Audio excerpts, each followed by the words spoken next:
কিয়ামতের মাঠ যখন কায়েম হয়ে যাবে, এবার ওই দুধের বাচ্চাগুলো আল্লাহ পাকের আরশে আজিমের চৌকাঠ ধরে ধরে বলবে, ওগো মালিক, দুনিয়াতে মাকে মা বলে ডাকতে পারি নাই, দুনিয়াতে বাবাকে বাবা বলে ডাকতে পারি নাই, ছোট্ট অবস্থায় আমাকে নিয়ে এসেছিলে, মার কোলে উঠতে পারি নাই, বাবার কোলে উঠতে পারি নাই, আজকে আমার মাকে এনে দাও,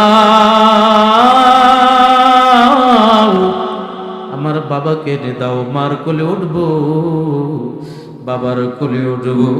আল্লাহ পাক রব্বুল আলামিন লক্ষ্য করে দেখে তার মা বাবা তো জাহান্নামী হয়ে গেছে, কিন্তু এই মাসুম বাচ্চার ফরিয়াদ তো রক্ষা করতে হবে।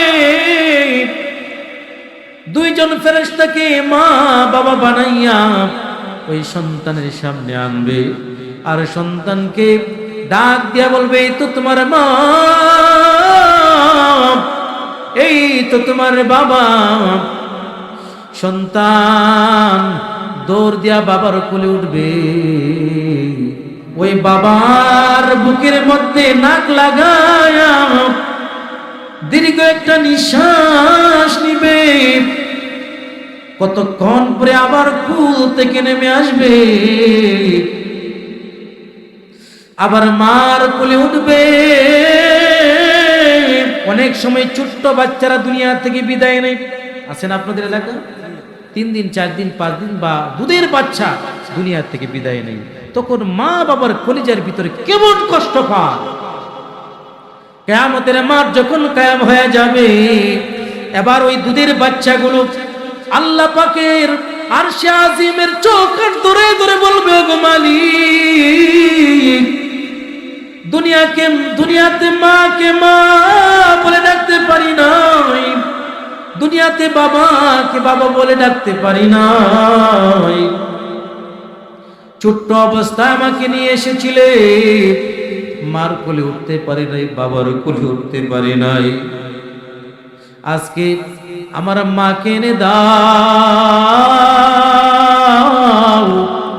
আমার বাবাকে এনে দাও, মার কোলে উঠবো, বাবার কোলে উঠবো।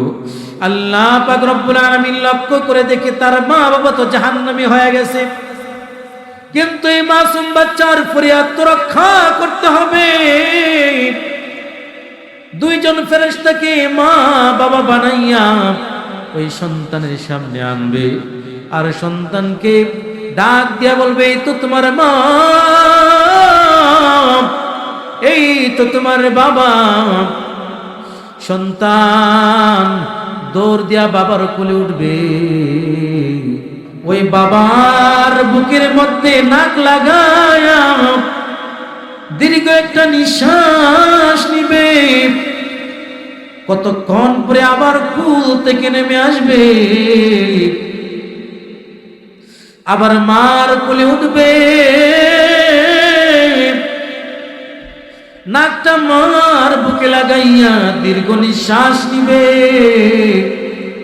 আবার কুল থেকে নেমে আসবে, আল্লাহকে ডাক দিয়ে বলবে, আল্লাহ,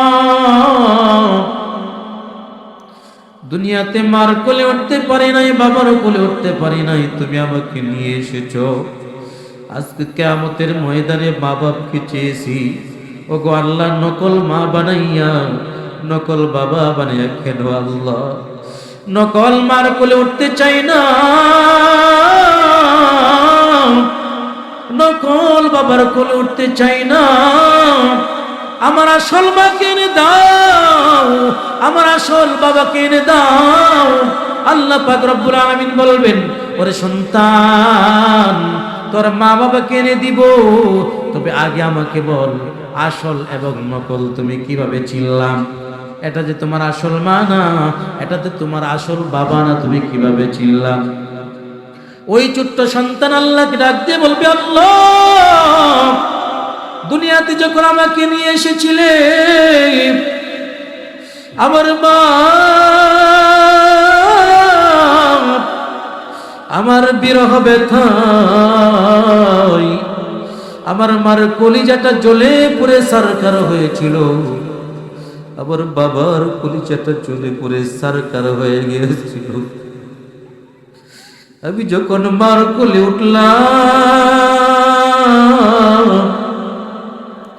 বুকের মধ্যে দীর্ঘ নিঃশ্বাস নিলাম, কলিজা পুরার গন্ধ আমি পাই নাই। আমি যখন বাবার কোলে উঠলাম, বুকের মধ্যে নাক লাগায়া দীর্ঘ নিঃশ্বাস যখন নিলাম, কলিজা পুরার গন্ধ আমি পাই নাই। এই জন্য আমি বুঝতে পারলাম এটা আমার আসল মা না, এটা আমার আসল বাবা না। এবার আল্লাহ পাক রব্বুল আলামিন বলবেন তোমার আসল মা তো, আসল বাবা তো জাহান্নামী হয়ে গেছে। এবার ওই সন্তান বলবে তাহলে জাহান্নামে গিয়ে সাক্ষাৎ করব। আল্লাহ বলবেন না, এটা তো হয় না, এই সন্তানের তো কোনো অপরাধ নাই, তাকে কেন জাহান্নামে দিব? এই সন্তানের সুপারিশের কারণে আল্লাহ পাক রব্বুল আলামিন ওই জাহান্নামী মা বাবাকে আল্লাহ পাক রব্বুল আলামিন জান্নাতের মেহমান বানায় দিবেন। আল্লাহু আকবার। এজন্য ছোট্ট সন্তান যদি দুনিয়া থেকে বিদায় নেয়, হয়রান হব না, ধৈর্য ধারণ করব, কারণ এই সন্তানগুলো আল্লাহর পয়গম্বর হযরতে ইব্রাহিম আলাইহিস সালাতু ওয়াস সালামের কাছে আছেন। নবীজি যখন মেরাজে সপ্তম আকাশে গেছেন, বাইতুল মামুরের পাশে একজন ব্যক্তিকে, মুরব্বীকে দেখতে পেলেন, অনেকগুলো কচি কাঁচা সন্তানগুলোকে দিন শিক্ষা দিতেছেন। তিনি হলেন হযরত ইব্রাহিম খলিল। আর এগুলো হলো ওই সন্তান, দুনিয়াতে মা বাবা ইচ্ছা করেছিল আমার এই সন্তানটাকে হাফেজ বানাবো, আমার এই সন্তানটাকে মাওলানা বানাবো, আমার এই সন্তানটাকে আলেম বানাবো, কিন্তু এই সন্তানটা ছোট্ট অবস্থায় দুনিয়া থেকে বিদায় নিয়ে চলে গেছে।